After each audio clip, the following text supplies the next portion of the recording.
Welcome back, everybody, to the Nosebleed Sports Podcast. I'm Chris Witt, and with me, as always, is Mr. Adam Schmidt. Adam, how are you today, sir? I'm good. I made it over here. I took a sailboat to get over here. Yeah, tell me about it. And I might be sleeping in the Rum Dum studio tonight if we're getting these tornadoes that we're supposed to get. Whoa, tornadoes? I didn't hear tornadoes. Yeah, there's already a tornado warning in a neighboring county on my way over here. Oh, boy, I didn't know any of this. Holy cow. This is all right. So tornado warnings, that's all right, though, because the Nosebleed Sports Podcast is still going to do their thing. The show must go on. The show must go on. That's exactly right, my friend. So we've got a lot of stuff we're going to talk about today. We've got the NBA playoffs are starting. The Reds opening day was just here. Happy Paul Witt Day, by the way. Did you see any of that? No, Mets core officially made today. Or not today. Opening day is now, from now on at Mets core, is Paul Witt Day. Unbelievable. Every single kid had a hanger and was outside. They took pictures of them all. They're all spinning hangers. It was the coolest thing. I'll show you all the pictures afterwards. Big shout out to Mike Metz and Mets core, METZCOR. Guys, check it out. What they do is God's work. It's unbelievable. I want to go there next year for that. Absolutely. I was thinking the same thing when I saw it. Actually, I had a buddy who showed it to me from Facebook. I don't get on and see any of that stuff. So he sent it to me, and I had never seen it. So cool. It was pretty cool. All right. So we've got that. We've got Reds opening day with some Phil Castellini stuff we want to talk about. Freddie Freeman and Ronald Acuna Jr. Kind of a get back and forth. Not really. We can talk about that a little bit. But before we get into it, the biggest thing that happened this weekend, Scottie Scheffler wins the Masters. Did you watch any of the Masters, Mr. Schmidt? I didn't get to see much, but I saw little bits and pieces here and there. Yeah. I think it was Friday night. I got home and I turned it on for a few minutes just in time to see Dustin Johnson finish. So there's a guy at work that has always thought I look just like Dustin Johnson. Yeah, you got a little DJ, just a so? little DJ. You got more of the Rogers thing going, I think, but you got a little DJ in you. So he only calls me DJ. Does he? Only calls me every single time he sees me. And every time he sees me, he makes reference to Dustin Johnson's wife, who is a wonderfully gorgeous woman. Yeah, it's Wayne Gretzky's daughter. That's right. Like supermodel beautiful. So so I saw him finish, and the camera stayed on him as he walked off the course toward the clubhouse, I guess. And he's walking through the crowd, and they have it divided off, so he's walking through like a lane or whatever, but he's giving people fives and stuff like that. And these grown men are like reaching out to give another grown man's hand. So like the look on their faces, some of them like, okay. Anyway, but I get it. But anyway, so and then in the frame, he walks in the frame is his wife. I'm like, oh, okay. Now I see why he references yes, exactly. Every time the guy at work talks to me about it. But anyway, I saw that, and then just going for lunch or dinner here and there over the weekend. I saw it on TVs being played. So yeah. So he went into the day with a 7-stroke lead, something like that. Pretty good lead. Scottie Scheffler did. DJ made a good run. Fell up short. He ended up +1 for the day. There was only 2, 6, 8. There's only 9 golfers that were in the red, that scored in the red. Scheffler finished 10 under. Rory McIlroy, my man, the Irishman, from Ireland, he goes 8 under on Sunday to make it, and he shot 7 under for the tournament. He was +1 going into the day. Shot 8 under on Sunday, blew everybody out of the water for that day. Scheffler, though, ended 10 under. Should have been better. He had I don't know, did you see the way it ended? Old boy had a little bit of shaky nerves going down. Did he? It's a good thing he had the lead he did, because he misses his par putt. And no big deal. Maybe it was birdie. Either way, he misses that, and he's got about a 3-footer left, 2-footer. Nice, easy, basic tap in for these fellas. And he pulls it. And then everybody in the gallery starts laughing because he had a 4-stroke lead. So he could have 5-putted it and been fine. and he's just giggling and everybody's laughing. And it's like, you calm down, step over top, put it in. And congratulations, Scotty Scheffler. 45 days it took him from winning his first tournament to becoming number one in the world. Wow. Tiger Woods was the fastest before that, 200 and some days. Oh my So God. this dude, he's won 4 out of his last 5 tournaments. He's about as on fire as you can get right now. He's only 24, 25 years old. He is this guy, he's doing Tiger-esque things right now. And it's really impressive. And I know you're getting to it, but the only thing I saw Tiger look like he had a pretty good first day. 1 under, I think, on the first day. He did really well. And then I didn't really get to see after that. But I assume if he would have stayed there, I feel like I would have heard about it. He finished 47th overall, plus 13. He shot a 6 over on Friday, and I want to say it was pretty close to the same on Saturday. But yeah, he was 1 under on Friday, or even something like that, plus 1. I don't know, but he was basically right in that area. Still the same on Friday. Made the cut. Just the fact that he made the cut 1 year after having his leg held on by a shoestring, it's pretty daggone impressive. Very impressive. Yeah. I'm excited to see what happens when he can't bend over to read a putt. It's bad. He looks incredibly in a whole lot of pain when he tries to bend over, but I'm excited to see what happens. I mean, he's only going to feel better from where he is now.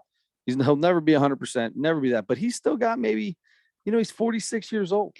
What has he got? Another 8 years, maybe, that all he needs is a couple magical weekends. He's tied for the most ever wins in PGA history. That was the one thing that I heard over the weekend, the fact that he's 46 years old. And that just kind of hit me when I heard that. I'm like, Tiger Woods is 46. I mean, it sounded, when I heard it in the moment, it just sounded old to me. Yeah. Because I just didn't think of him as being 46 years old. But I guess, I mean, that does. Yeah, it makes sense, right? I mean, so Jack Nicklaus won his last major at 46, and he looked old. Like, you go back and watch when he won the Masters. I think that was the last one. He won the Masters. He was 46, and you're like, ooh. That was back when 46-year-olds looked Exactly. 56 all the time. This dude right now looks like if he could possibly stay healthy. I mean, with his back and his leg and everything else he's got going on, the fact that he wanted to come out and play means that I think he's going to be out. And I think Tiger's going to compete at some point in time this year. Tiger will compete. And I'm really excited to see it. So he made the cut. He made the cut after being half dead. Yeah, that is impressive. It really is impressive. Anyway, I just wanted to throw you off. We didn't talking about the Masters, but I just wanted to see if you watched it. It's okay. Congratulations to Scotty Scheffler. I picked Justin Thomas to win it all. He came out. He played pretty well on Sunday. He made a little bit of a run at it. But the cool thing about Justin Thomas is what I love. There's a few of these young guys: Jordan Spieth, Justin Thomas, Ricky Fowler, that all kind of hang out together. And their wives carry their bags for them during the par 3 challenge and all that stuff. And it's a little tight knit group. Well, Scheffler's about that same age. And when Scheffler got done, he made his little walk all the way in. His girlfriend was cracking me up with her. She was bawling her eyes out the whole time they're walking. But anyway, speaking of girlfriends, Justin and his wife are at the end. And they were the only golfer that I saw right at the clubhouse waiting for him. They were both waiting there for him. He shook his hand, told him, congratulations, way to go. It's his first major. It is big time. And that's what there's so many of these young golfers. The sport is in good hands. We'll just put it that way. Tiger is always going to be the draw, but the sport's in good hands, dude. I really like this Justin Thomas kid. And I wish he could have pulled it out. He ended up, I think he ended up in the top 10, didn't he? Maybe not. Let's see. Where's Thomas? Yeah. He tied for 8th. So he was 1 under. He had a pretty good, he shot even par on the day. So before you put that down, my pick when we talked about it last week was Lee Trevino. Trevino. Let's see. They didn't pull anybody out of caskets, so I think we're good. Did I just kill Lee Trevino? Is he dead? I'm not sure. No, let's find out while we get ready to think about the next. Sorry, Lee. I only picked you because you were in Sports Illustrated for Kids more than anybody else, I think, when I was 8. Yep, and he's still alive. So good for him. He's 82 years old. Way to go, Lee. So you did kill Lee Trevino. I just killed Lee Trevino. I apologize. Condolences to the Trevino family. I didn't mean to be that guy. R.I.P. There you go. Okay. There's the golf segment for the day. Congratulations to Scotty Scheffler. Probably for the year. You don't. Well, I don't know. If Tiger does something, we'll talk about it. We'll talk If about Tiger does something, we'll talk about it. Talk about every golf tournament if you want to. No, we'll talk about the majors. We can talk about the majors, right? Yeah. Let's do that. We'll talk about the majors. I want to know what you think when you watch the majors. I want to say, I would like to just sit down on a Sunday with Adam Schmidt in front of the TV and watch golf. I'll watch some golf with you. Yeah. Sure. Well, here's the deal. You ain't gonna watch it with me because I fall asleep on Sundays when I'm watching golf. That's the best way to take a nap. That's a good Everybody whispers real quiet. The coolest thing is you go to sleep and they're out there on the golf course and it's green and beautiful. And when you wake up, boom, it's like you didn't miss anything. They're still in the same. There's somebody playing the same hole, and it's all good. You take a 3-hour nap and be right in the middle of that. So a few things I've heard is they paint the grass. So who told you that? I saw something online. There was a guy that posted like a video of like 4 facts or something that people don't know about. So real quick on that, I was actually just talking about this weekend because I was over at a family member and friend's house watching Sunday at the Masters, and I was telling him this story too. My dad used to work with a guy who was a groundskeeper for some golf course around here somewhere. I don't know which one it was. But he would go to Augusta every year because they get a bunch of, groundskeepers. They need, so you got to have a ton of help. You got all these patrons walking all over the place, trampling everywhere. Sure. This guy's job was he had a can of green spray paint. So you got to remember, so the greens are Bermuda grass. So Bermuda grass is that dormant. It's like, you ever seen people, it's real thick, but you see out in people's yards, like when they have, it looks like their grass is yellow and everyone else's is green. Well, it's dormant up until like summertime. So then it turns a real bright, luscious, thick green, but it looks kind of yellow. So yeah, his job was he had a little thing in his ear. And when they said the camera was gone, boom, he'd run out there and hit a spot, get a little green spray paint and hit a spot on the green. And then I can't try again. I heard that. I heard that they, and I've heard this one before, that they pipe bird sounds into the broadcast to make it sound a little more naturey. That's cool. I didn't know that, but I believe it because they're very prominent. Yeah. In the broadcast. Right. And then there was one other thing, and I can't remember it now, but that was kind of interesting. I don't know that I knew the painting the grass thing. And then I was looking, they were showing like pictures or videos of the grass there. I'm like, yeah, I can see that that looks too perfect. Yeah, they could. Well, the greens, they could have done a better job. Some of them, you could see the spottiness in the greens, but everything else, that's the only place where that grass is. So, but anyway, so that's our golf segment. There's the golf segment. There you go. You know what else I've heard about the Masters? What's that? Last year is a big thing. Guy tweeted out. He said he's never seen a squirrel at Augusta National. Really? That's what yep. And then all these people started chiming in. They're like, I'm here right now. No squirrels. Haven't seen a squirrel all day. You think they set traps all over the place or something like that? I don't know. Well, the squirrels are mean, man. They have Bill Murray taking care of little Groundhog Day thing or groundhog killing. No, well, he blew them up. Yeah. There's no trapping. Right. He just blew them up. So thank you, Bill Murray. All right, we can be done now. We can. Okay. Okay, so something that we need to talk about is you mentioned it was opening day just recently. And first of all, before we even get to Phil Castellini, let me ask you. So one of the traditions in baseball is that the Reds, because they were the first official Major League Baseball team, they play at home every year on opening day. Right. First game of the year. Yep. That didn't happen this year because of the lockout. The way the lockout went, and the way they started the season. So they had to restructure the schedule a little bit. So they started in Atlanta, and then they played 4 in Atlanta, and then they came home for 2 to start the home stretch against the Guardians. Did it feel like opening day to you the other day when they played their first home game? I was in West Virginia. I don't know. I didn't do anything. I mean, it seemed like there was a crowd there for the Huge crowd. I mean, they sold out the game. There was a crowd there for the parade. It looked like it felt like opening day to everybody that was there. It's not something we would be excited about all the time, but I think this is the first time since 1990, isn't it? Maybe they started in Houston, I think, that year. Yeah. Is that right? Yeah. So maybe for me, I was like, this isn't opening day. It's not, but this is what every other team has to deal with.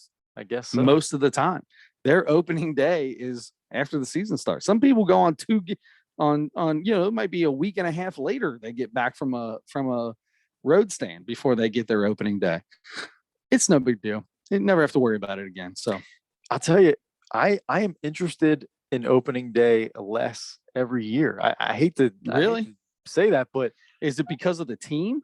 No, it's because, opening day honestly can be amateur hour-ish. There's a lot of people there that are there for the event of it, the festivities, the party, and then the rest that might be the only game they go to the whole year, or sure. it's just this big social thing. So, and I go to Reds games because I like baseball and I want to watch the Reds. That doesn't matter to me, and it actually keeps me away. The more crowded games, I kind of, especially early in unless the it's a playoff game or something like right, that. But of course, and I'll go. I want to go and watch when Luis Castillo is facing Clayton Kershaw. So that's what we've always done. Me and Dad have always, we don't buy tickets at the beginning of the year. We wait and go, oh, hey, Maddox is going to be pitching this weekend, or Maddox is going to be pitching on Thursday. Let's make sure we get, you see it 2 weeks in advance. You can see how the rotation's filling out, and boom, you jump on it. That's how we always used to get games. Is think, like you said, think about who's coming in to pitch. Nolan Ryan. When Nolan Ryan would pitch, we would, it only happened like twice, I think, that it ever happened, but something like that, or like you said, Kershaw or Bumgardner, or any big name. Oh, Randy Johnson was a big one. I remember Dad always wanted to go see Randy Johnson with the Diamondbacks. Yep.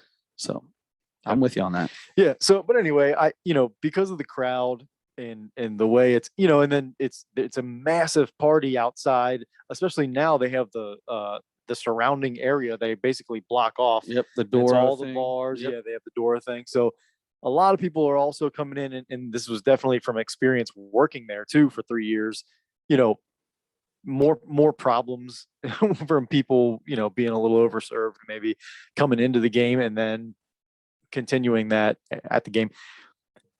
Just way more people, the big party of it, I'm not crazy about. And then for, like, in this case, it's not the first game of the year. It's not opening day to me.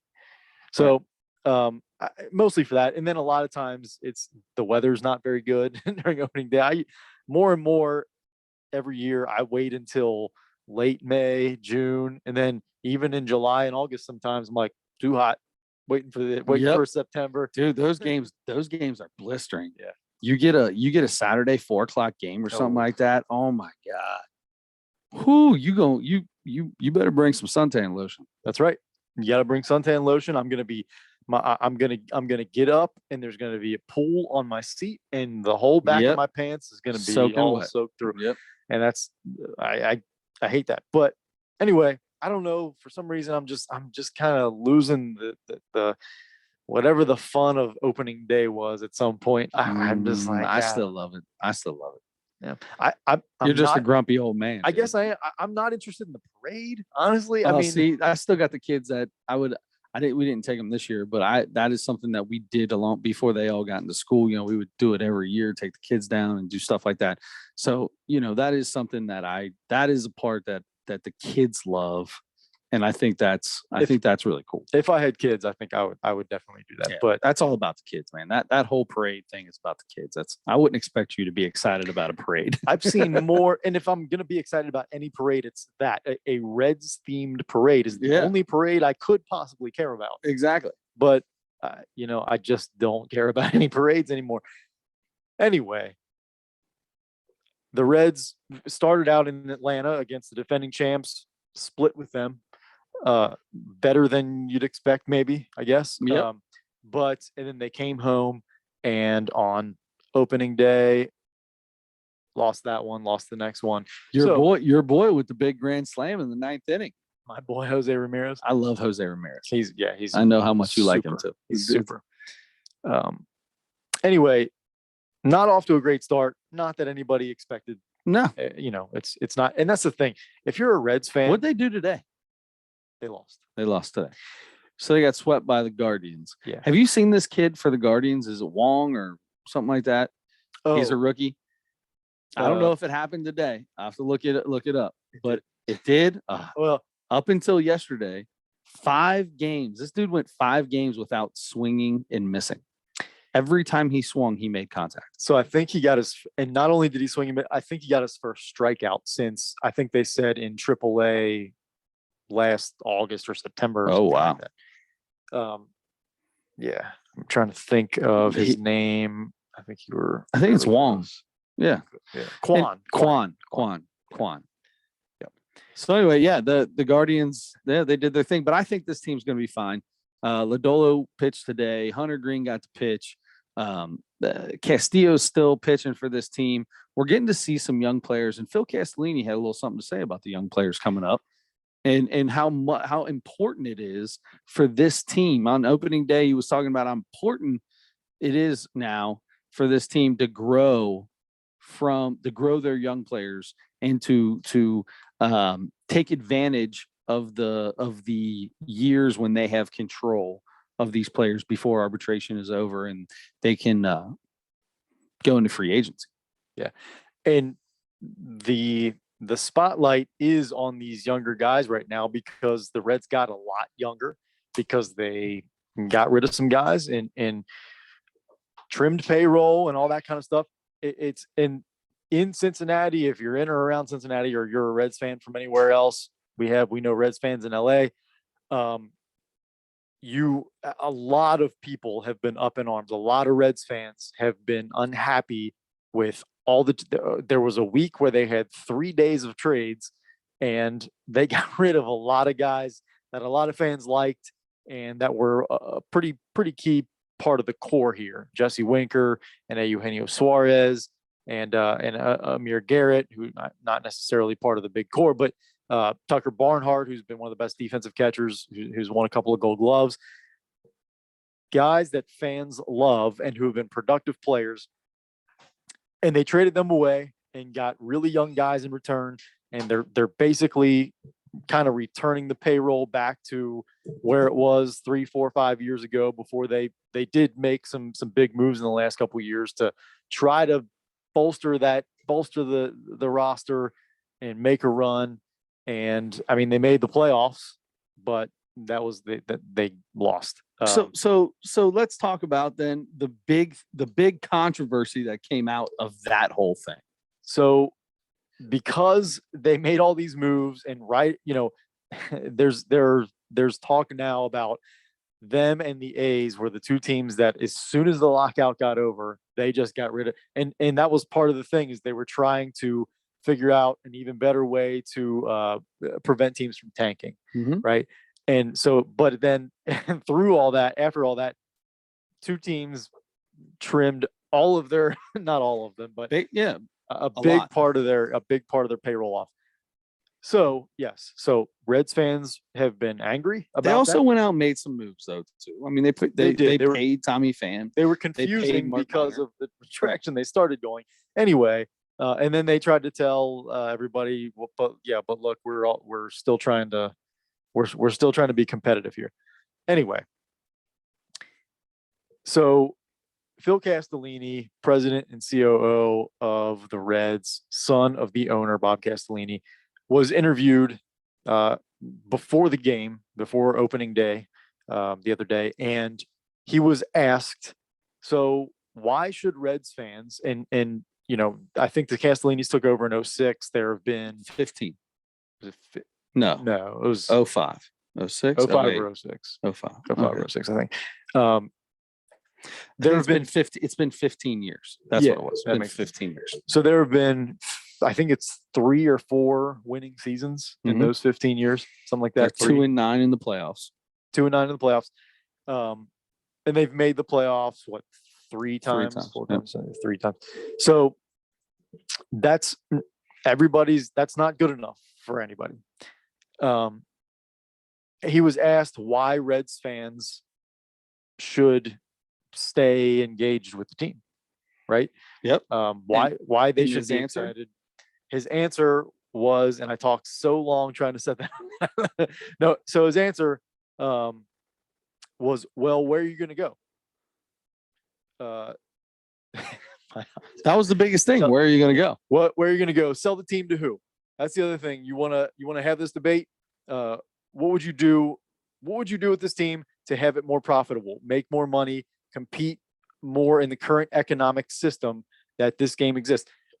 It would be to pick up and move it somewhere else. So he said that. He talked about this being a small market. He used the word this market many times. We're the third smallest market, but now we're the 16th payroll or something like that. We were the 16th highest payroll, somewhere in that he was talking about. He was making a big point about that stuff. Let me explain something to you here, Phil. Okay, because Phil took a lot of slack for this, and then he went and had a couple chances to apologize, and kind of halfway apologized for what he said. It wasn't full apologies. It was a kind of one of when somebody says, "I'm sorry, but," that's what it felt like. Let me just say this: the third from the bottom when it came to payroll 2 years ago was the Tampa Bay Rays. They went to the World Series. They're still really good. So it can still be done, right? Sure. You can still be done if you're in a small market, right? The small market thing, you're getting a lot of money. You're getting a ton of money. Don't act like you're not making money. You know what I mean? Like, well, he said they lost $40 million during $27 million. He said they lost $27 million during the no fans, when no fans were there. You made that up in the new TV agreement, in the collective bargaining agreement, not collective bargaining, but the new TV deal and how the money gets dispersed through all the teams. You made way more than that back in there. Those are the things that I get it. You want to win. I know you want to win just like we want to win. But don't start talking to us about payroll stuff and being a small market. We've been hearing that forever, but now a lot of those numbers are out in the open and people are seeing those numbers. It's harder to use that small market as, we don't have this many fans and the revenue that we're bringing in is none. Man, the revenue you bring in because of a baseball game has almost nothing to do with your payroll. Now, the TV deal, every way that they bring revenue in, we have to talk about compared to the rest of the league, because that's where the market matters, right? Sure. Or your payroll or whatever, but it's compared to everybody else. So if everybody else's TV deal is about the same or better, and it's obviously in some markets it's going to be way better, you're still not going. You can make money. You can show that you've made money, but in relation to everybody else, you still might be near the bottom. You still are. No, 100%. They still will be, but there's still money to be spent. Is all I'm saying. Is you can spend money, or you can do a better job with the money that you do spend, and I think that's the biggest thing. So but you can agree that if you're still among the lower end of what you're making, even if you are turning a profit, then you're not going to be able to compete for the best players in free agency and that kind of stuff. We just had this conversation with Bobby Nightingale Jr. Selling the team is stupid. They talk about selling the team because that's what's going to happen. They're going to leave if they sell the team. To find another Cincinnati group that's going to be able to pay these guys billions of dollars to stay, that's not going to happen. Keep the team. Right? I hope they keep it forever. Keep it forever. But use your money wisely, right? We had this conversation. I said, Why are Cincinnati fans surprised that we didn't sign Castellanos? Why are they surprised that we didn't sign Winker to these big deals? Multiple things to that with, Winker really only had one great year. I mean, and as a hitter, I mean, but he demanded a lot of money because it was a free agent year. Castellanos was, had two really good years with us and a couple average years before that, but it's that free agent year, right? I'm okay with getting rid of that. Let's move somebody up and that can do something what he did as an average, when we signed him, just being that average guy or a little bit better. I got no problem with that. That's how the Reds are going to be forever. But do a better job of developing your minor league. We were the 27th or something like that minor league system like 4 or 5 years ago. I know it's better now. I know we're in the top 10 now, but I mean, there for a while we were towards the bottom. And sure, I know that they tried to pay a bunch of guys. I've always been fine with not paying people. I've always been fine with it. Sometimes we hold on to people too long, Billy Hamilton. It's okay to get rid of guys as long as we're developing and bringing in. Look at the A's. I would love to be an A's fan. Yeah. They are constantly turning that roster over and constantly sending those players everywhere else. And if you want to get one guy like a Joey Votto, it's a lot of it hurt the Reds for a long time doing that. I love the fact that Joey Votto is a Red for his whole career. It's amazing. He's going to be a Hall of Famer. And that's awesome. But the way baseball works now, everybody's just got to get used to that. There's going to be new people here all the time. I agree with you. But that's why I'm not nearly as upset about anything Phil Castellini It's the way he said it. Where else are you? Well, what else are you going to do? What else are they going to do? And I listened to did you listen to him? Did you listen to the actual? I just read the transcript. Oh, it was, he said, well, where else are you going to go? Yeah. And Mo Egger started laughing after he answered it. Mo was laughing and they were all kind of like, it was an awkward laugh, but he was basically saying, okay, Reds fans, put your money where your mouth is. You don't like it? Don't show up. What else are you going to do? You're going to not root for the Reds? You're not going to do that. He basically called Reds fans out, and that is what pissed everybody off. And that's maybe the part that I don't blame him for. Honestly, that's the thing. You make a decision. If you're so mad that they got rid of your favorite players or whatever, or they can't afford to pay who you want to see here. If you're going to be mad about that all the time, or you're going to be mad that they haven't won a World Series since 1990, then fine. That's not the way to go about it. If you want to keep those people there, sure, you answer that differently. You say, listen, here's what we're doing. And you explain what we're doing. During that whole interview, he explained it's 13 minutes long. It's a 13-minute segment, 15-minute radio segment. It's 13 minutes long. And he explained how Nick Krall, he's like, his job now, we've made it very clear to him. His job is to develop from below. We are going to develop and we are going to bring people in. We'll sign guys when we need to, but our main focus is going to be, kept saying Nick's focus. We've told Nick, this is his focus. It's always kind of been that anyway. Like I said, their farm system just 3, 4, 5 years ago was one of the worst in baseball. But that's going to ebb and flow. And when there are years that you're in contention, that's what you're making moves and getting rid of, your 7th and 9th and 3rd and 4th best guys, then yes, your system's going to drop way down in those years.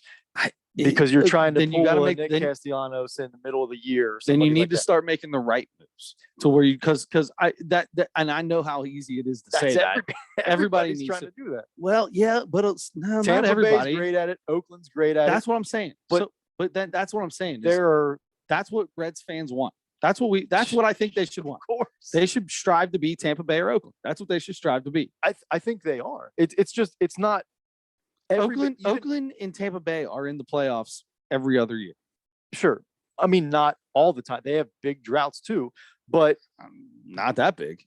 They have, they might have a year where they're down, or maybe 2 years in a row where they're down, but it's not more than that. They turn it around. lately Tampa Bay's been really good. Oakland's been up and down throughout the years. But and yeah, anytime they're good, you're like, okay, they have the lowest payroll or the second lowest And payroll. they still have an amazing farm system when they make it into the playoffs. I'm sure. I'm sure. And that's great. Maybe they just have the right people, or they just have the right formula, or whatever. But 20 other teams are trying to do the same thing and aren't as good at it. 25 other teams or something. Right. I mean, there's those two 100%. And probably a few others that but are. There's really no good. reason that Reds fans we can't not demand, but want and expect that. That's what I want and expect is that. That's the blueprint I want. Of course, but you can't expect it to happen just because you want it. I mean, it's way harder. If that's what he says he's going to do, then that's I'm saying starting now. He said this is their new thing. They're going to they've tried different things over the past 15 years. They've tried different ways. They've signed free agents. They've brought people in. They've done different stuff. This is what they're focusing. What they're doing starting now is focusing on that, bringing, developing in their minor league system and bringing them up. All right. So from here on out, I expect you to be a blueprint of those two teams. Okay. But if it doesn't work out as great as it has for them, then Nick Kral's got to go and find somebody else. It's going to be on him. I put it on him. That's what his job is to find the talent, get the right people in our minor league system to teach the talent and to develop the talent and then bring them up. That's his job, is to hire those people. And if it's not happening, then see you later, Nick. Find somebody else to come in and be the GM that can do that. How long is see, that's the thing. I feel like that's been every GM's job for as long as at least the cast, for as long as the Reds have been the Reds. I don't know that they're ever. I don't know that I've ever heard the focus on it being as much as it is right now. Obviously, you always want to develop people from below. That's something you're always trying to do. But it's not. It's never been. I've never heard an owner talk about it the way Phil Castellini did in this interview about how much of a change in focus this is.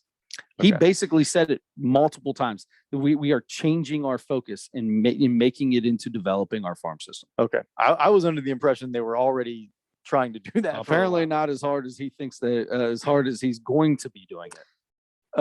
Okay. Because they did sign a bunch of guys. It was there are some teams that use that farm system to bring in free agents. So they're drafting people and, guys are coming up. They're not focusing super hard on that because they're looking at free agents. Who can I get rid of it from my farm system to pick up this free agent to get me into the playoffs or blah, blah, blah. I think that's the different look. Whereas you're saying, okay, we're not even going to go after free agents. Like when it comes, we'll do it if we have to fill a spot on the roster because there's a guy that's not ready in that position. That's the thing is I feel like, especially now at this point, Reds fans are not going to be patient because if you're doing that, it's going to be a long, if you're like, forget about signing any free agents, which that's why I'm like, have we ever expected them to sign a big free agent? That's going to make not big free agent. No. I mean, you're signing Johnny Gomes type guys all the time. And then sometimes they work out great, but when they work out great, it's that they play a little better than the back of their baseball card. Nick Castellanos, perfect example. Well, yeah, he had a really good year.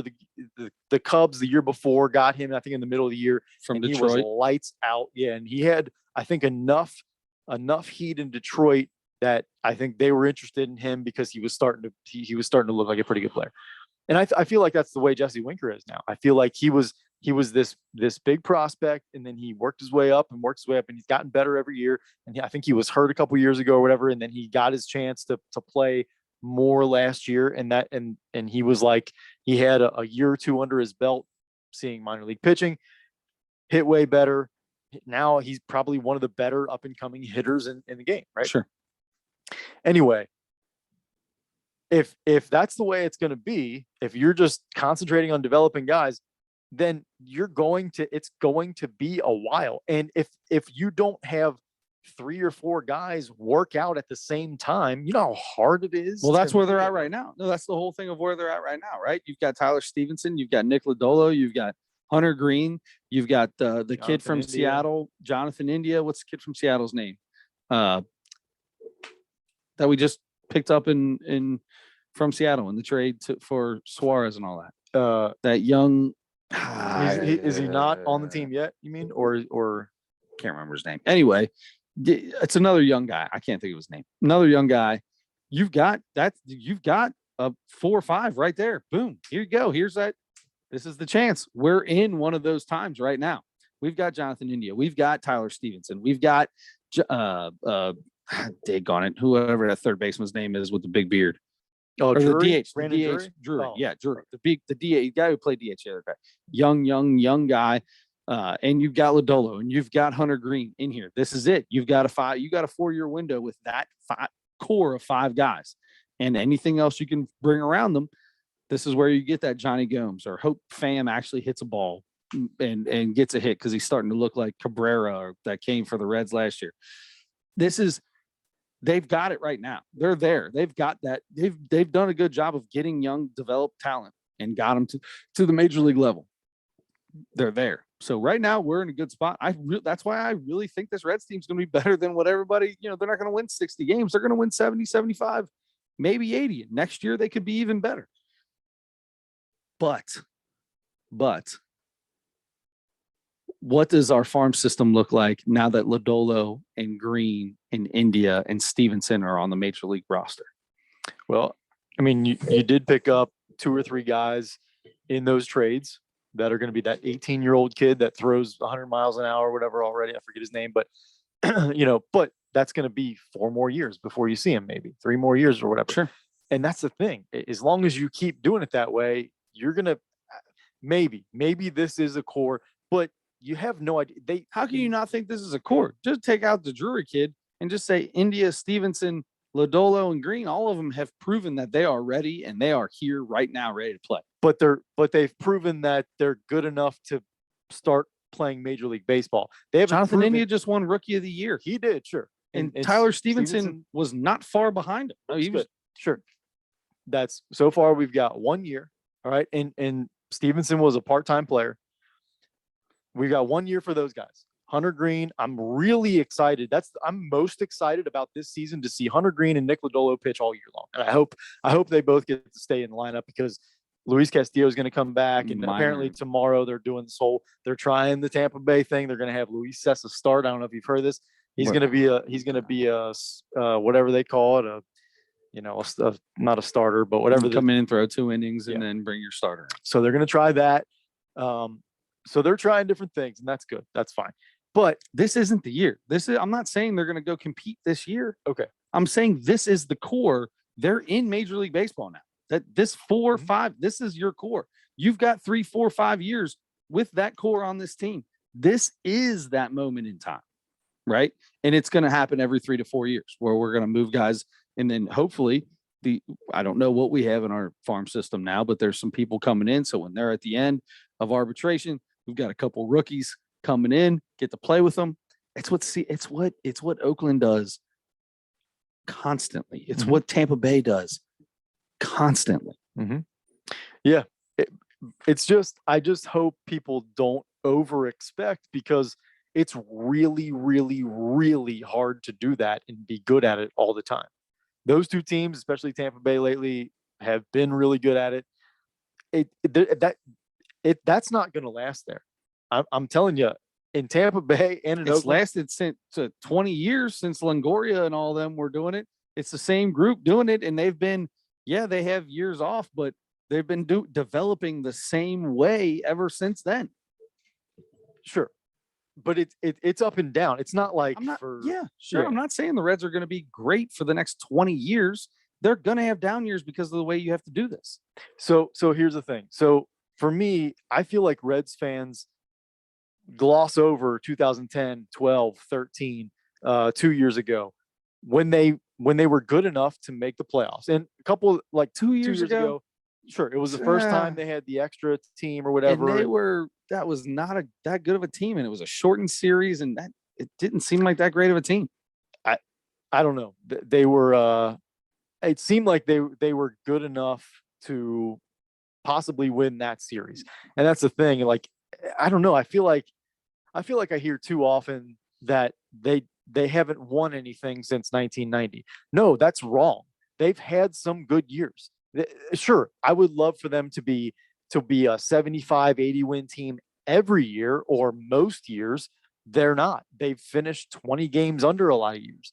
But so have a lot of other. It's really, really hard to be good all the time. I know it is. And I feel like a lot of Reds fans just don't care. They're just like, if we aren't winning, if we are not winning playoff series and World Series, I'm done with the ownership. I'm done with the GM. I'm done with this stuff. That's dumb. It feels like that's what people are saying. I mean, you're not the Yankees. You're not the Red Sox. You're not the Dodgers. That's not going to happen. You're not going to be. That'll never happen. And you're never going to get a big red machine again because free agency, it doesn't work. It's not going to work like that. It's not going to happen. So ultimately, I wasn't nearly as upset as I think a lot of other people were about what he said now. And I just don't like the way he said it. Like, exactly, okay, that's what are you guys going to do? I don't like that. You're the owner of the team. Sure. Tell me what you're going to do. Give me a reason to continue to watch this team. Yeah. I'm not saying I'm going to watch again. Listen, I'm saying all this. I know. And I'm telling you right now, I've already said it. I have no problem with the ownership. I don't have any problem with it at all. I get what they have to go through. It's not easy. I get it. No. I think they've made some decisions that weren't very smart. I mean, did Chapman need to be signed that next time? I mean, Chapman was. It's been Iglesias. I mean, we do so much, give so much money to these closers, and it's proven that closer role is stupid. The A's could care less about it. They've been caring less about it for 25 years, and that's how it should be. Yeah, put a guy in there, get a stopper, get somebody to throw in that thing, let him be really good, and then get rid of him because you can find another guy to throw an inning. Chad Bradford's closing games for me in it's a season that we won 20 straight games. That's what I'm saying though. It's the decision making. If you listen to this little 15-minute interview, this is what they're going to do now. Well, then figure out how to do it correctly. I just don't want them to go in, say they're going to do this and do it for 2 years. And then all of a sudden, give Jonathan India, $200 million. And it's like, oh, geez, there was no point in that. Now, if Jonathan India wants to stay with the Reds and you can offer him some money that's affordable for the team, like what Ozzie Albies and like what Ronald Acuna Jr. did, where they took way less money, but they stayed together and stayed in Atlanta. I think they made a deal like that with Eugenio Suarez. Their first big deal with him. Yeah. But those are the things, like, you figure it out and do it smart. Be smart. I know it's not easy, but that's your job. Sure. I mean, they've cycled through a million guys, a million general managers because they're trying to do that. And I see, but I don't know the way. I'm sorry, I didn't mean that. But sometimes you're just not going to be able to catch magic in a bottle. It's really, really, really hard to do. So and it's way more than the general manager, and it's way more than the ownership. I mean, sure, they're the big decision makers, but you have to have a lot of people. And the last 4 or 5 years, they've hired all these, pitching experts and the guys who have I love all that. Driveline or whatever the heck it is. Driveline.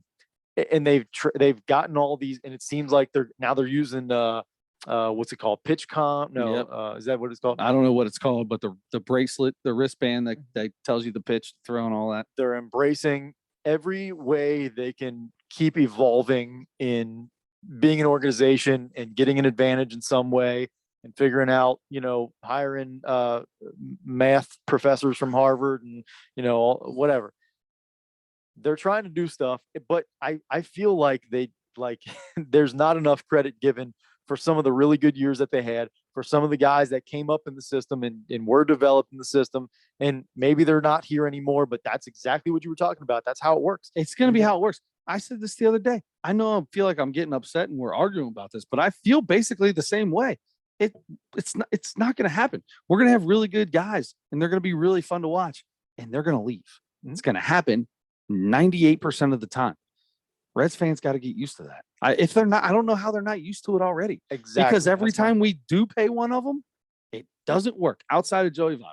And people give Joey Votto more crap than anybody, and he's one of the great. He might be the greatest hitter in Reds history. Yeah, I don't think there's anybody that would disagree with that.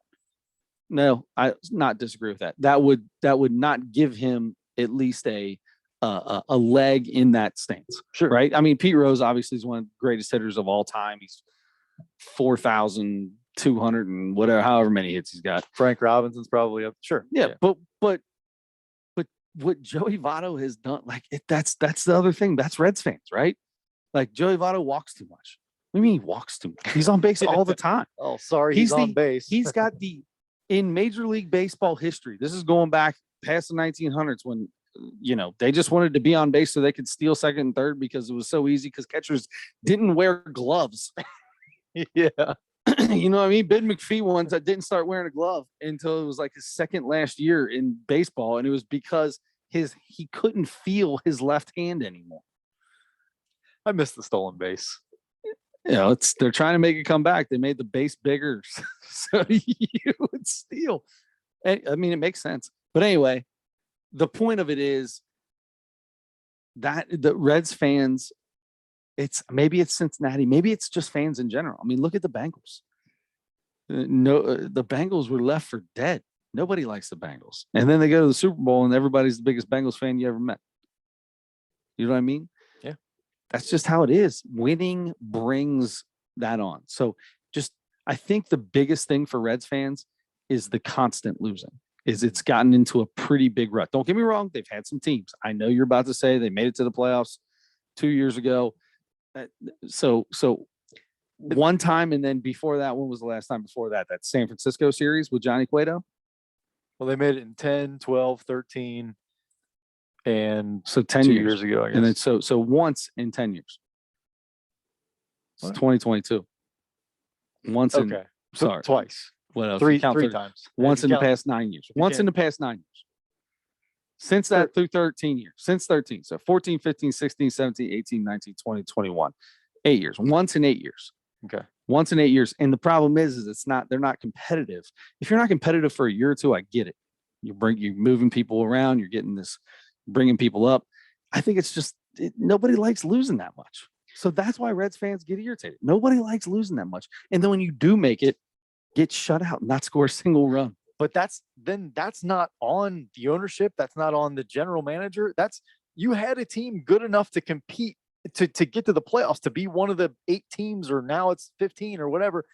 One of the best teams in the game that won enough games to be able to compete to play in the playoffs, to possibly compete for a championship.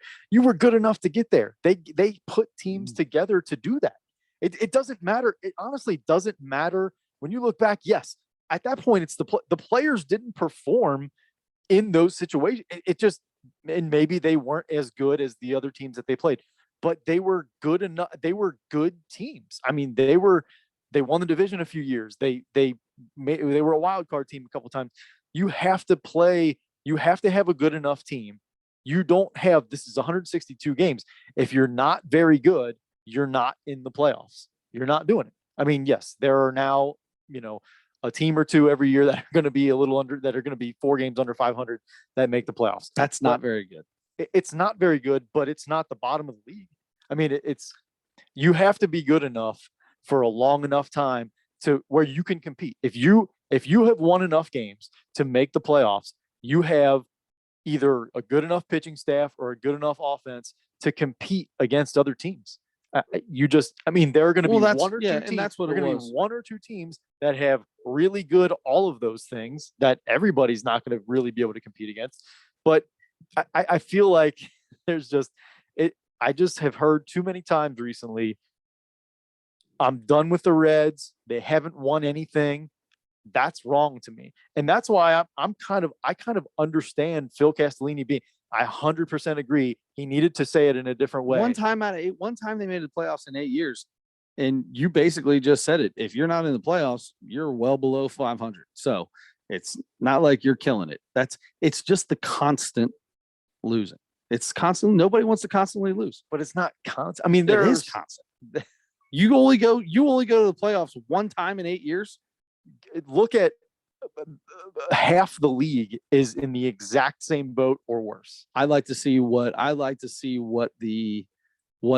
how many teams are there. I bet it's definitely not half the league. You think enough teams, they're enough to, and actually The Mets go back and forth. The Royals go back and forth. What do you think? The Royals have been there more than the Reds have in the past 10 years. The Mets have been there more in the past 10 years. I bet the Royals have been really good for 2 years or 3 years in the last 10 years. And that's it. I mean, I don't know.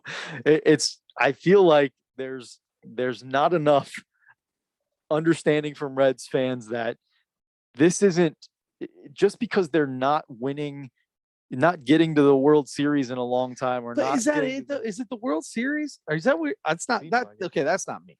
I don't care. I know it's not. That's ridiculous. There's one team out of 32 that's going to win the World Series every year, and if you and 3 or 4 of those teams have almost an unfair advantage due to like Freddie Freeman said in an interview the other day. They said, "What's the difference in this clubhouse?" And he said, "Well, there's a few more MVPs and Cy Young winners in here." Yeah, in one dugout. You know what I mean? So yeah, there's some unfair advantages that way. So you can't expect the Reds to come out and win the World Series even once every 50 years. I'd be, it is what it is, but it's just being a little more consistent. And they've been competitive in years that just last year they were competitive until halfway through September. I mean, they were in contention for at least a wild card, and even I think they were even weren't they leading the division pretty late in the season, or at least one of they were the top wild card team or something like that, and then they fell way off, and the Cardinals won 75 straight games. But there have been other seasons that they were competitive for a lot of the season, and then they had a bad September or whatever. No, I totally agree with that. It's just I just feel like just totally looking at, there's a difference. So feel what the Bengals did when they made the playoffs this year. Did you feel just making the playoffs? Did you feel that? The city felt different. Not talking about winning and then going to the Super Bowl and all that. Just being in that playoff game. It was like, oh, we've got a home playoff game. This is it felt different. The city felt different when we're in the playoffs, when you're in the playoffs. Being competitive is one thing, and not making the playoffs, it still leaves a bad taste in everybody's mouth. Did the playoffs there's no, I understand. I'm not saying you should compete for a World Series every single year, but there's no reason that you can't be in the playoffs at least one out of every 3 to 4 years. You should be in the playoffs. So every single fan base feels that way. So everybody, but there aren't enough teams that make the playoffs to satisfy. Yeah, there's 15 teams or 16 teams that make the playoffs now. That's half of the season. That's starting now. But you don't have so you're just going to have to rotate different teams every year for it to be. There will be a lot of that because most of the league, like you said, are in the Reds boat, where they're going to be moving teams up, and they're going to be up and down. So yeah, if that's how it's going to be, and you're going to be in that same boat as them, they're going to be up, we're going to be down, we're going to be up, they're going to be down. But it should be more consistent than once in 8 years. But that's what I'm saying. And the only reason they got that is they were the last wild card with an extended playoff system added in a shortened season because of COVID. But it's not like they were a bad team that made the playoffs. Their pitching staff was phenomenal. They had one of the 3 worst hitting teams in baseball. So yes, they were not very good. Yeah, but their pitching staff was good enough to compete with a lot of the best teams in the league. 100%. We had one of the best pitching staffs there was that year. No doubt about it. But our hitting wasn't good enough. Okay, but that's the thing. You might have 2 teams or 3 teams in the whole league that have both. That's fine. I'm talking like third from the bottom. Like, sure, it's not going to be that bad all the time, and that's the one year we made the playoffs. That's the one year we made the playoffs. Every other year after that, it was 2013. It's not that long ago. It's before that. And it was 2012 2013 before was that, and 9 2010 before that. 2013 was 9 years ago. That's not that bad. When you're talking about making the playoffs in You're telling me that if you make the playoffs one time in 9 years, you'd be happy with that. If they continued. So so how old are you? 40. You're 40 years old. So let's say, so if the Reds were in the playoffs only 5 times in your entire lifetime, you'd be good with that right now. That's less than once every 9 years. I wouldn't be, but it's not feast or famine all the time. It's not like We just said it was basically feast or famine because of the way that you have to deal with the roster turnover and bringing guys up. You're going to have really good teams, and then the teams are going to get better, and then you're going to fall off, and you're going to have to be famine, and then you'll start to feast, and then you'll be famine. It will be feast or famine. but I'm saying I took that totally wrong, didn't I? That was totally. I'm kind of confused now because I don't know. I was just trying to turn around whatever words you said. I was doing whatever I could to turn the words around on you. No, but your bad years aren't always you're not always going to be a 20 or 30 game below 500 team. You're going to have some good years where you don't make the playoffs, some decent years where you don't make the playoffs, and you have exciting games and exciting, you're second in the division in September, or you're 3 games back of the wild card, That's fun. in September or something. It's fun. It's fun, right? Sure. Makes the season fun. Yes.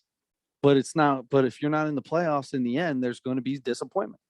Sure, but you can. But how much disappointment are you you're giving up on a team that doesn't make the playoffs every 3 years? I mean, No chance. Why Okay. would I? I'm not giving up on them. That's what Reds fans are saying. We're not winning enough in the playoffs, so we're done with this. And the ownership sucks, and the GM sucks. Get rid of everybody and keep all my favorite players.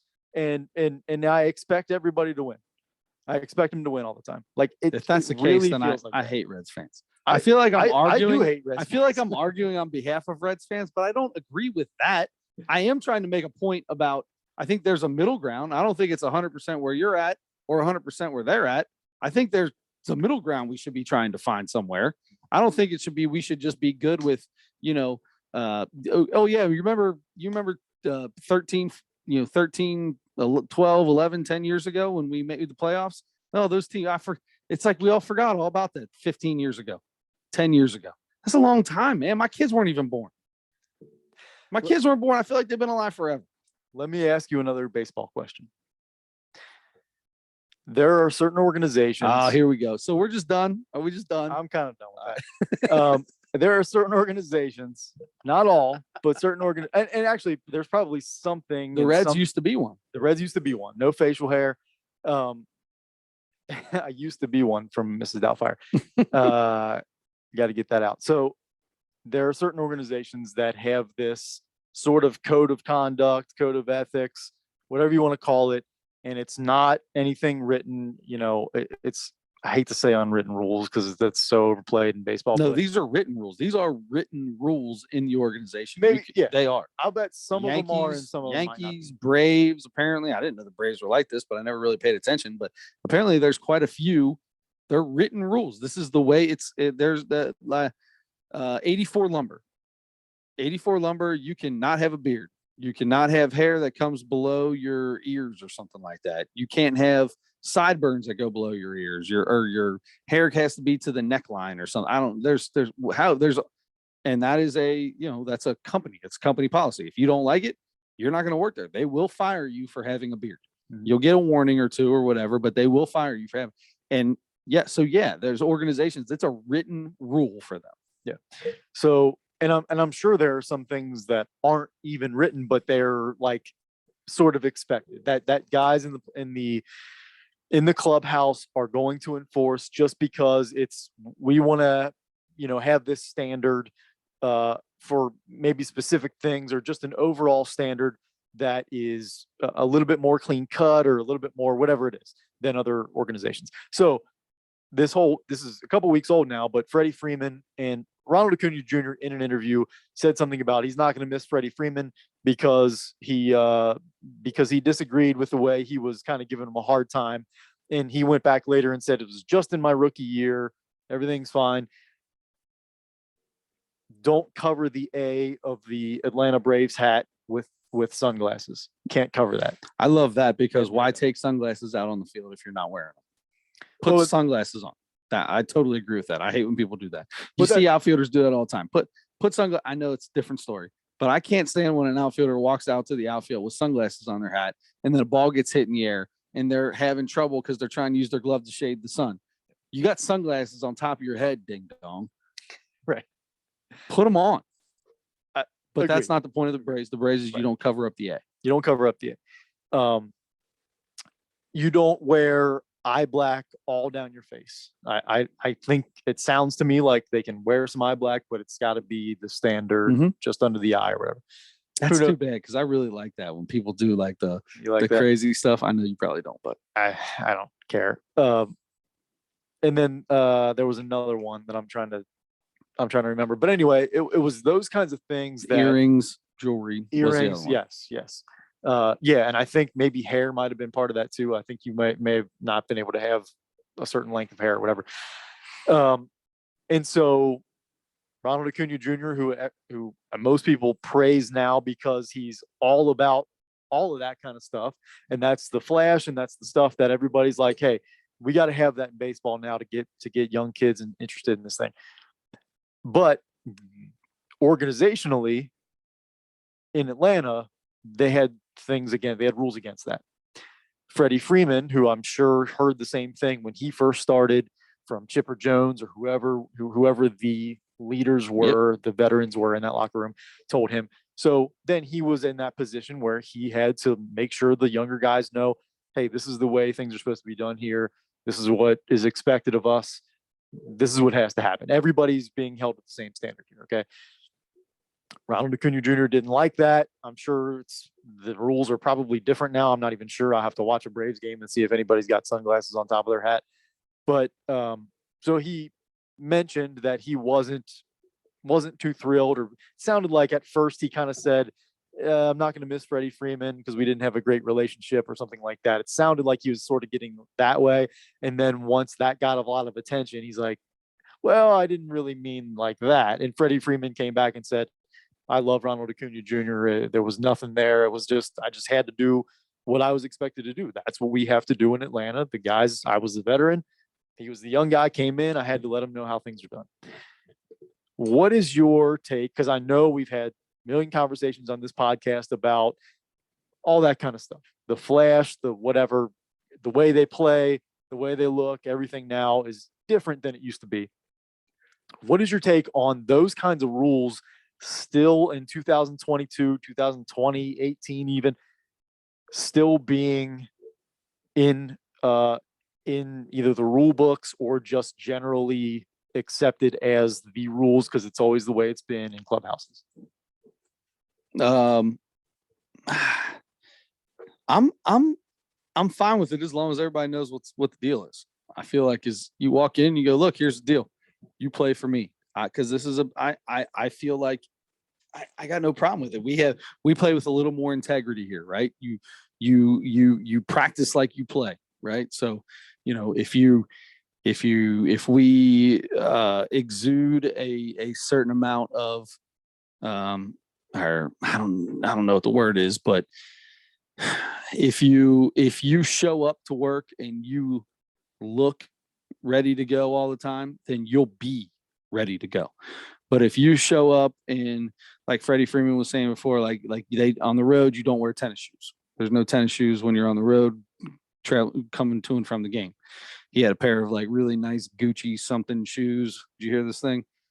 Anyway, so, and he was explaining an example that happened to him where a veteran came up to him and said, no. Those you don't wear it. He goes, I'm not playing tennis in these. He's like, no, you don't understand. You got to have a heel. He said, well, the only pair of shoes I had that had a heel on them was he was in some guy's wedding from the team, and they all wore cowboy boots. He said, so I just wore my cowboy boots when I was on the road. That's what it is. You had to have a heel. I got a heel. Cowboy boots had a heel. That's what I wore. It's part of. But when everybody's on the same page and everybody's doing that, then the whole team is on the same page. But when there are certain people that are a little overboard here, and there are certain people that that are less like that over here, it separates a dugout. It separates the team. When you are all in it together and doing the same things as a team, you become tighter as a team. So I'm fine with all that stuff. I'm totally fine with it. Now, some of it I think might be a little overboard. Like, I mean, there are certain things that maybe, I might do it differently, but if that's how they're going to do it, I have no problem with that. If I made a Major League Baseball team and I'm a young rookie and they said, look, this is how we do it, you better believe I'm going to do exactly what they say.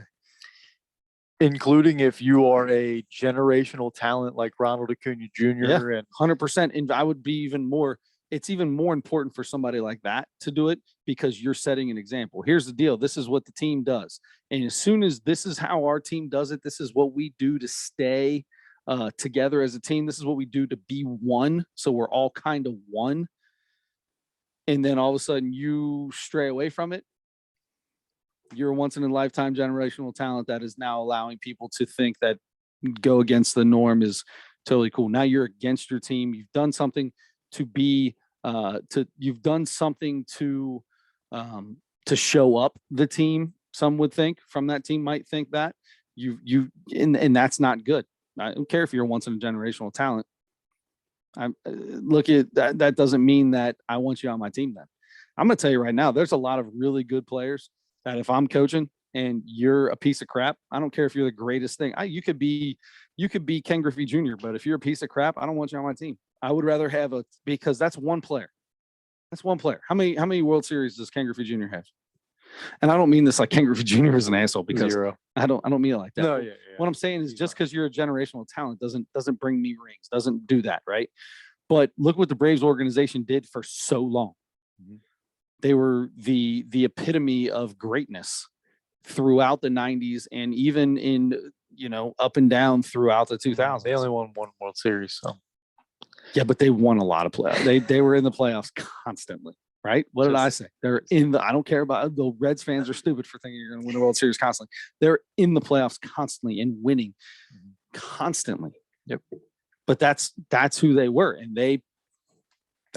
that's I would rather have that than have some, Fernando. I feel like if I say somebody's name, that I'm saying they're terrible. I'm just saying a once in a generation. Let's do it this way. Babe Ruth. You know what I mean? Like if Babe Ruth is the greatest player to ever play the game, but he's a complete asshole and is purposely doing things that I'm telling him not to do as a coach or as an organization, I don't want him. Go find somewhere else to play. I'll put a team together to come beat you somewhere else. But if you, especially now, if that's going to detract great players, if you have those same rules now, and Ronald Acuna, as soon as his first free agency comes up, he's like, I'm sick of these stupid rules. I want to wear my hair how I want to wear it. I want to wear any shoes I want to wear. I want to wear 15 gold chains hanging out of my jersey all the time. I want to wear my jersey. That's the other thing is buttoned halfway or 3/4 of the way down. It seems like some of these guys do that. I don't know why, but I want to be able to do anything I want. I want to cover my whole face and my neck and my arms in eye black. I want to do that. They're not going to let me. They're not going to let me do that. I'm the best player in baseball. Their loss. Yeah. And you say that happens a couple of times. Say Freddie Freeman was like that too, and he didn't want to stick around. You might eventually get together a good enough team to be good, but you're missing out on supreme talent. Has that happened? Yeah, but I need to know if that's happened before. I don't know that that's necessarily happened before. Ozzy, Ronald Acuna Jr. signed an extension on his contract. He signed a free agent contract before he was still arbitration eligible. And he signed a contract with this team. Same rules apply. Do you think, I think hypothetically, couldn't you see that being a thing? I don't know. I don't think so. I think it's still a team. There's still, 20, what they got now? 27 guys, 26 guys. Yeah. Used to be 25-man roster. Now it's plus a taxi squad. Yeah. It's still a team. One player doesn't win anything for you. You have to have a team. And if you have a player that is toxic on your team and is not following the rules and is pushing other people, I'm not saying anything like that, but would be doing that hypothetically, is an organization I'd rather get rid of him and bring on a group of guys to come out and win because I'm going to bring these guys in and they're going to mold and they're going to be one. I got to step ahead of them.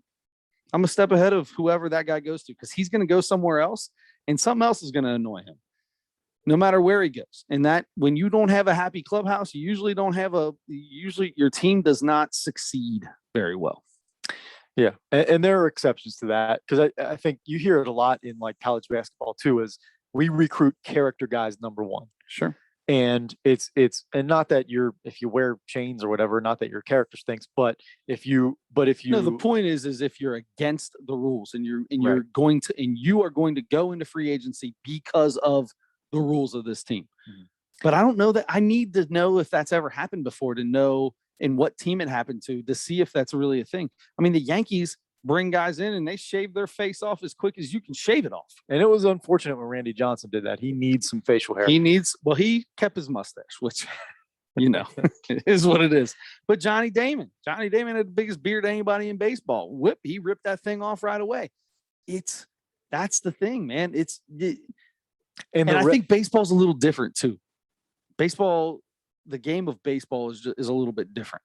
There's 9 guys out on the field.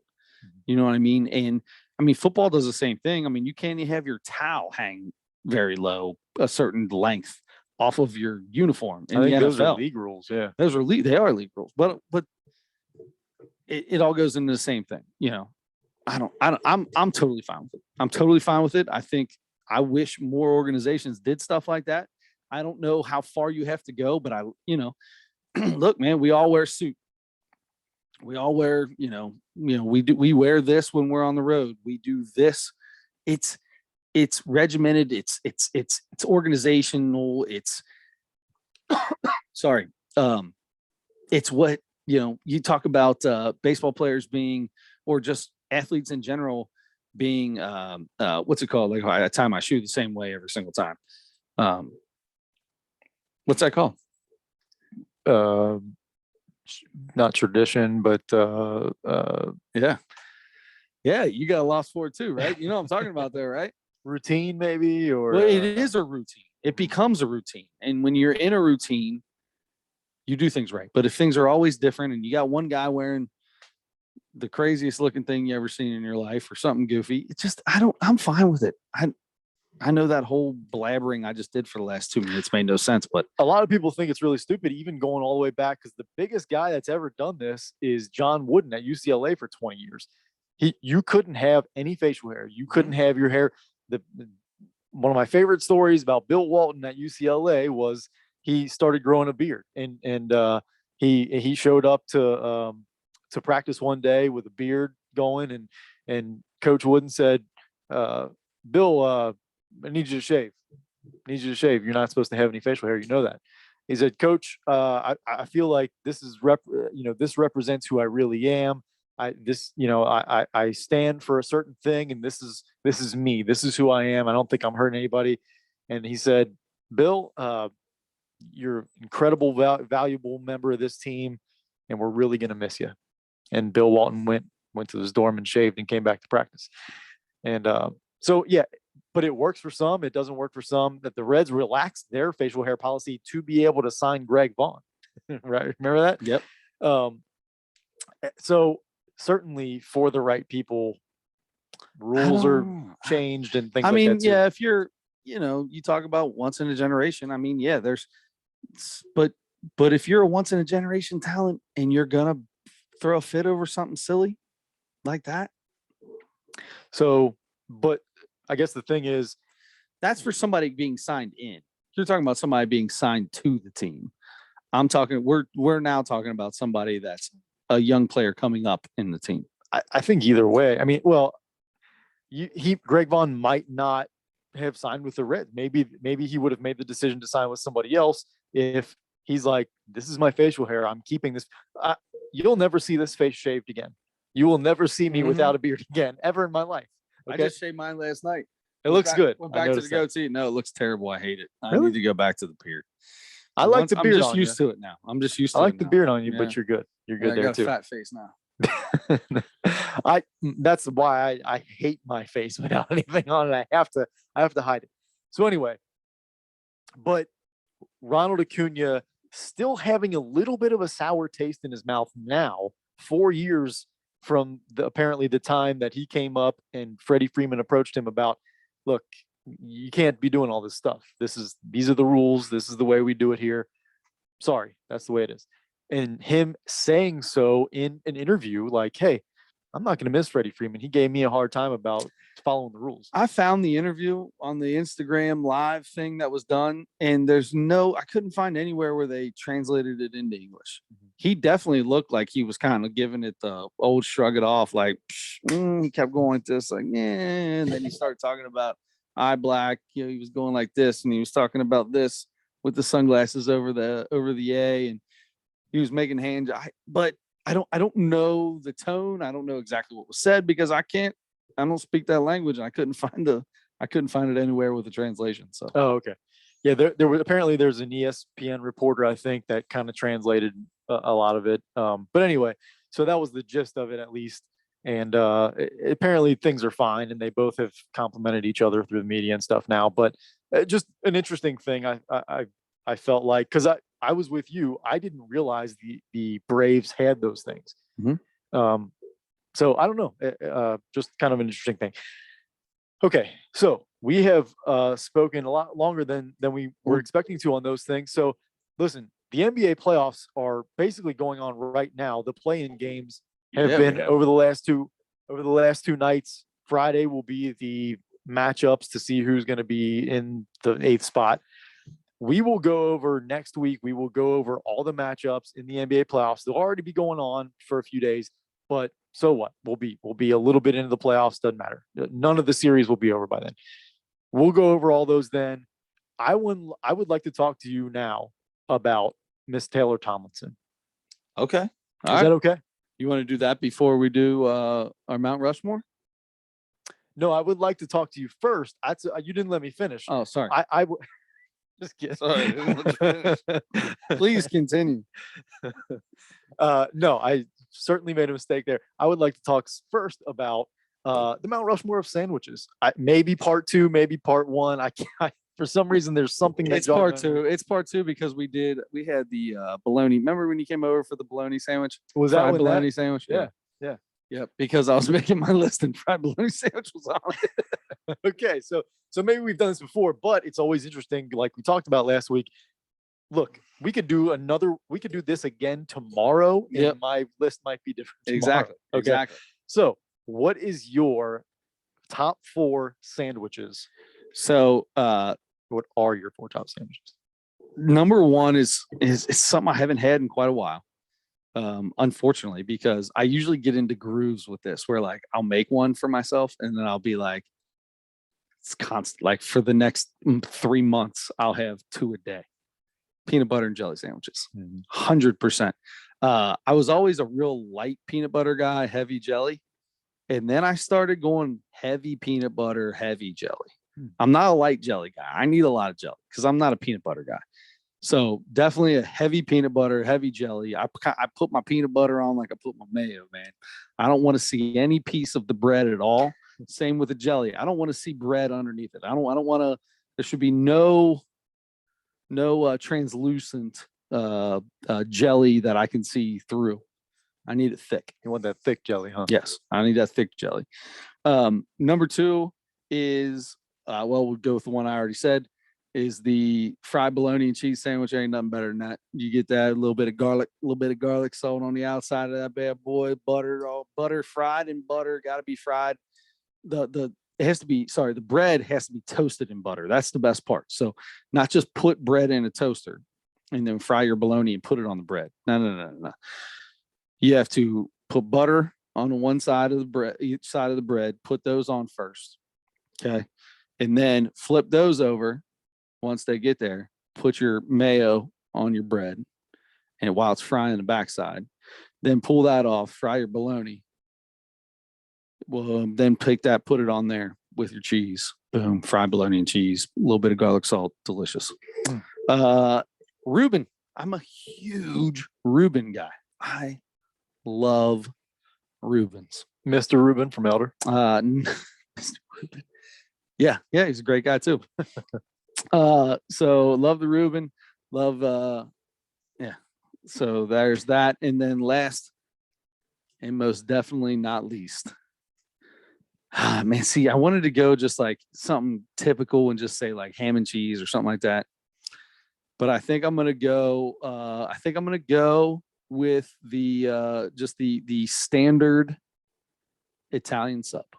I love an Italian sub. Okay.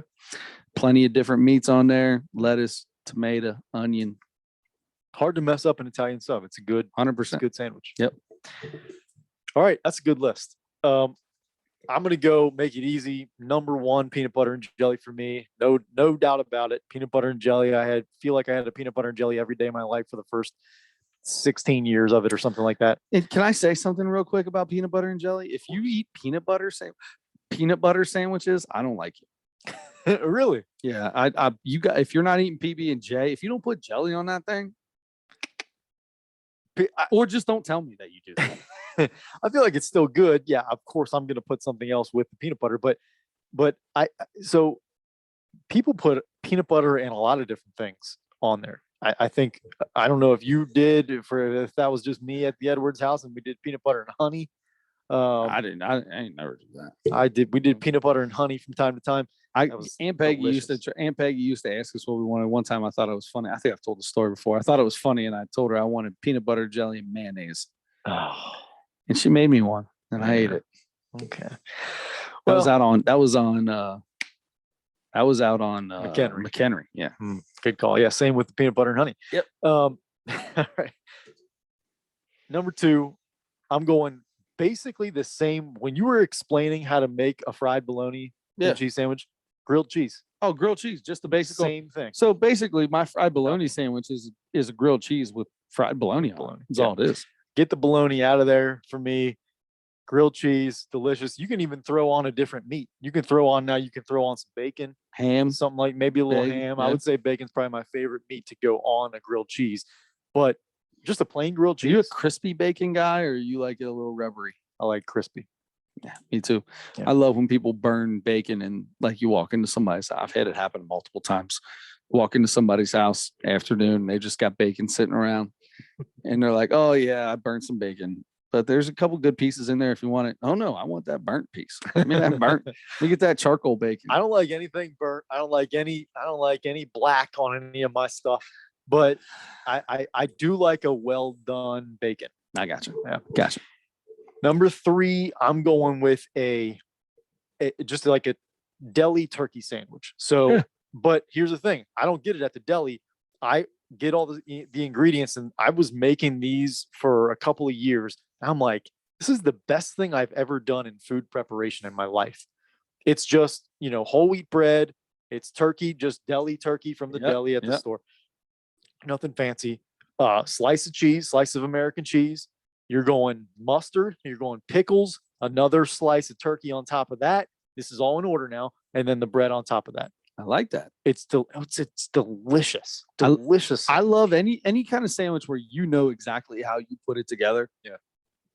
That's legit. The first time I made that, I was like, I can't believe I made this in my kitchen. Yeah. Not that it was any. Oh, it's probably, Guy Fieri was probably getting ready to come do a little diner dive in and dive in Schmidt House on you. Yeah. I always do the same thing. I can't ever remember. Yeah, diners, drive-ins, and divers, and scuba divers. Drive-through, diners, drive-throughs, and dashes. Yeah. Last but not least, I'm glad you mentioned the Italian sub. Yeah, because I wasn't sure if you were going to let me have this one. This is sort of a sub too. The grilled club sandwich, right? You get a club sandwich almost anywhere. Sure. At Penn Station specifically, that's what I get. You get the grilled. You get it grilled. You get the. I can't believe I didn't think about a Philly cheesesteak. Philly cheesesteak. Oh my gosh, got to be on a lot. That was on my old one. I'm sure. You know what? I'm taking the. That's not coming off. I'm taking the Italian sub off and putting a Philly cheesesteak from Penn Station on there. Philly, banana peppers, onions, mushrooms, mayo. Philly greater than sign Italian. Yes. Nice equation. So grilled club specifically at Penn Station, because I don't know that I've had a grilled club anywhere else, to be honest with you. But so that's the one. For years, I was every single time pizza sub guy at Penn Station. For some reason, one time I tried the grilled club, have not gone away from it since. I have never. I'm pretty sure I've never had any other sandwich from Penn Station except a Philly. Yeah, I'm sure that's got to be their highest seller. I mean, once I had that in my taste buds, felt the pure joy and ecstasy that came with it. It was never going anywhere else. I can't walk. I've walked into places. I've walked in like Subway or where I always get the same sandwich there, or at Penn Station or Jersey Mike's, and you look up there and you're like, you know what? I think I might try the teriyaki, blah blah blah blah blah, and then they say, what can I get for you? You know, I'll do a giant Philly cheesesteak, banana peppers, mushrooms, onions, all that stuff with mayo. 100%. I'm actually looking at the menu every time, like, come on, man, try something new. Do something, man. Do something different. Grilled club, small grilled club, 15 cookies, and that'll do it. Okay.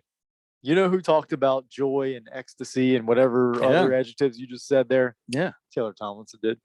She talked a lot about that kind of stuff. And Taylor. In her special called Look at You. And this is on Netflix, just came out in the last few weeks here.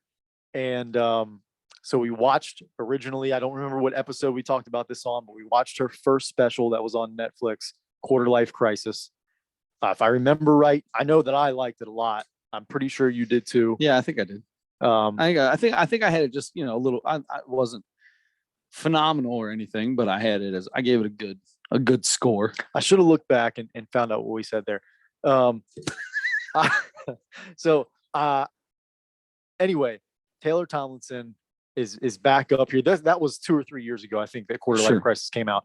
So she has another 2 or 3 years of comedy experience under her belt. We've seen people that start out, and usually it takes 10 years to get some recognition and get good enough to get your special and get people to really know who you are and that kind of thing.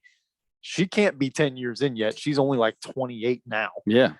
But let me hear what you thought about. No, I went first on mine. You go ahead, continue. I am going to say something that you might think I'm an insane person for. Maybe not insane. You're in love with this. You're in love with this woman. Here's the thing. I just think she is a superstar in the making. You think so? I think she's going to be one of the best comedians in, I don't know. She's already really, really, really good and really funny to me. Just the way, I don't know. There's something about, now, look, and most comedians do this because they talk about their real life, and that's for a lot of them, they have trauma, and that's the way they get through it. That's the way they deal with it. They talk about it on stage. She has a lot of comedians, for some reason, we've been listening to lately. Some mental illness. She's got depression, severe depression, and anxiety, and bipolar disorder. She found that out because of her anxiety and depression. Right. She just Googled her medicine she was taking because she was feeling pretty good, and she's like, oh. And then she found out she was taking bipolar medicine. So that was a really good joke, by the way. Yeah. So anyway, I don't know, man. I'm just watching her and listening to her, and I don't know, like there are certain words or certain times when she says something or kind of changes the direction of the joke that I think it's good. She just does comedy very well, I think, already. I agree with that. She's got the timing down. She's got pace. Her pace and all the stories she tells and the way she tells them. She pauses at the right time. She doesn't jump out and try to start before the audience are done clapping or laughing or anything. I totally agree with that. Her stage presence and everything like that is very, very good. And I feel like she's a really good joke writer. I really feel like she's a very good joke writer. just, I only wrote down a few things, but there was a lot of stuff. I was like, man, and look, I'm not belly laughing the whole time or anything like that, but I was more admiring. You were impressed with the art of comedy. And I think she genuinely is a funny person. I really feel like she's funny. I think the last one was funnier than this. Do you really? I think so. I liked the special. She still did an amazing job, but I think the last one was funnier than this. Not saying that that's bad, because I think the last one was good too. Yeah. One of the things she said, I think it was her friend, who I think actually was her opener in that. You didn't see him, but he was in the credits, because she said my friend Dustin, and that's what that guy's name was who opened for. Your mental illness was like your middle name. I didn't know what it was, but I knew you had one. And that was okay. She talked chocolate covered raisins when we were talking about the couples, and so good. There should be a rewards program for frequent callers on the suicide hotline. But maybe my favorite joke was, every guy I've ever dated told me I had trust issues, which is something liars say when you're on to it. I really like that one. You like that because you feel that same way. I've maybe felt that way. No. Anyway, I don't know, man. I was just really impressed. Last week we talked about Earthquake, and I think we were both pretty impressed with that special. I gave him a 4.4, and I was right there with Taylor Tomlinson. I gave her a 4.4, and I was like, this could be 4.5, maybe 4.6. Wow. Yeah. I went ahead with a 4.4. Wow. 4.4. Just to put her at Earthquake level. I gave her a 3.7, which is good. That's really good. I thought about giving her closer to a 4, and I don't know why I pulled it back. I think it's because I didn't find myself cracking up the whole time. Like I said, it was really good. It was good. And a lot of the stories are longer, and there's little things inside of them, and she did a good job where you're just like, you kind of you're getting the little smile, and then when she gets to it, it's good. She finishes very well. I thought it didn't feel mechanical. It didn't feel like awkward. She did a really good job, and she crossed the line a few times. That was kind of fun for me too. Yeah, I like when they cross the line. When she looks at him, she's like, all right, if you guys aren't prepared for this, we've got 6 more minutes of dead mom jokes. We got 6 more minutes of dead mom jokes. She's like, I'm just putting it out there for you, so you're ready to go. Well, by the end of it, you'll forget she was dead. And then she turns around and she goes, all right, you forgot, didn't you? There was a part of that made me laugh pretty hard. And I was going to write it down, and I think I was doing something else while I was watching it or something. I was like, and I forgot to write it down, so I can't remember it exactly, but there was some really funny stuff there. She's like, it worked out. I would have been a teacher or something like that. And she's like, instead, she's in heaven and I'm on Netflix. Yeah, that was good. That was very cool. good. Yeah. All right. No, but I thought it was good. I mean, maybe my 3.7 is a little low for how I act. I don't know why I went lower. No, I'm not changing it. I'm not changing it. I do it to you all the time. No. 100%. Not changing it. I'm so easily influenced. Anything you say, I'm like, oh, maybe I should have thought about it. only on these, because I can't get you to change your mind at all about the Reds. We think the same way about the Reds. Yeah, we really do. Okay, so good on Taylor Tomlinson. I thought that was a great special. I really am excited to see how she develops as a comedian over the next 3-5 years, especially into her 30s. That's when really most people pop, except for your Chappelle's and a few guys. But man, yeah, I think she's really good. I think she's really funny, and I can't wait to see. As a matter of fact, by the way, I may be seeing her live coming up in June. Where's she going to be at? She's going to be on Bert Kreischer's tour. Bert Kreischer, Dave Attell, Taylor Tomlinson, Sal Volcano, a couple other huge headliner, Big J Okerson. What? Coming to Dayton. I bought tickets. I have tickets to see all of those. All of those people aren't guaranteed to be there, but those are all people that are touring with him, is like within the cities they can be at on those weekends. Oh my God, I would love to see Big J Okerson. Me too. That's besides if Attell's there, I'll be the most excited about that. But besides him, Big J Okerson will be my number one guy that I'm excited to see. Wow. You know who my least excited to see is on that of all those people? Probably Bert Kreischer. It's his tour. It's his tour. No, I like Bert, but yeah, he's man, he's that's the thing. He's maybe even a better promoter than Oh yeah, 100%. a comedian. I mean, That dude works his butt off when it comes to the podcast and getting his name out there and really pushing the craziness that is the no shirt Bert Kreischer thing. Anyway, I'm excited for that. So, all right.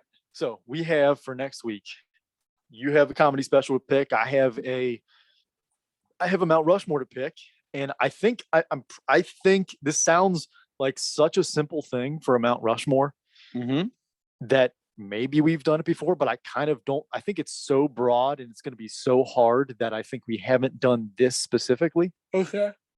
Mount Rushmore of songs. Whoa. Yeah, because we've done like hip hop and we've done different things like that, but just songs in general. Your top four favorite songs. You don't have to say them now. you're thinking about it, which is what we both do every time we come up with a. Wow. It's going to be very hard. Here's the thing. It's four.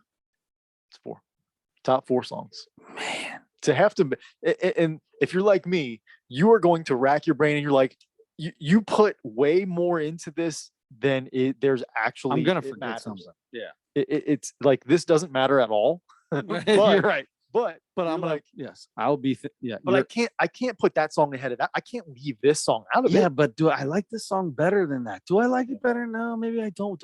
See, I'm going to have to listen to a bunch of songs now because a lot of times what I would judge this on is I'll be listening to a song and it'll be a really good song. And then I'll be like, oh my God, I just love this song. It's one of the best songs ever. And I'm listening to it and I'm like, oh man, they kind of carry this chorus out too long. Or they just, is this song ever going to end? They just say the same thing over. The chorus keeps going over and over and over and over and over. Like I get annoyed by that sometimes. So it's like, all right, I need to really hone in and listen to these. And if I can listen to the whole song and be like, oh my God, I forgot how much I love that. Then I'm in. Yeah. That's gonna be hard. But that's what we'll do. And then we have a comedy special. All right. So then I have to do the comedy special. I'm just gonna go right here and brand new one just came out last few days. Ronnie Chang. Yes. Speakeasy. We did a Ronnie Chang before, didn't we? Yes, we did. And it was way better. I remember it being like thinking it was going to be something crazy, and it was way better than I thought it was going to really, be. I want to say Asian American. That's what it was. Asian comedian destroys America. Or something like that. Something like that. Yeah, he's talking about the napkins. That was the guy who was talking about the napkin. 100%. This dude is.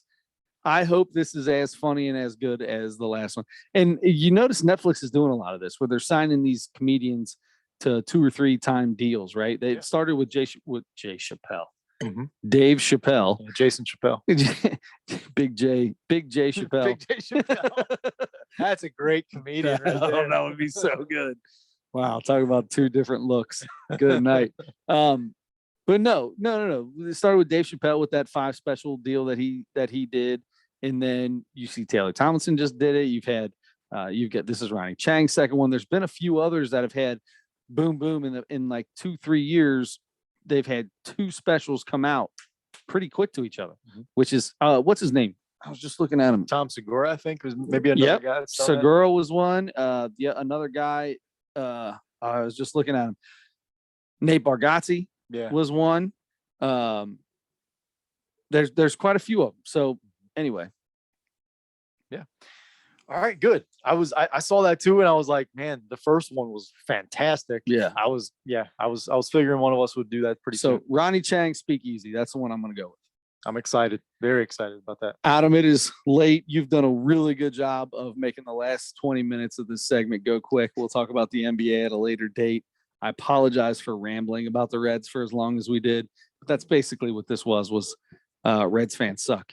Until next time, don't forget to turn your headlights on.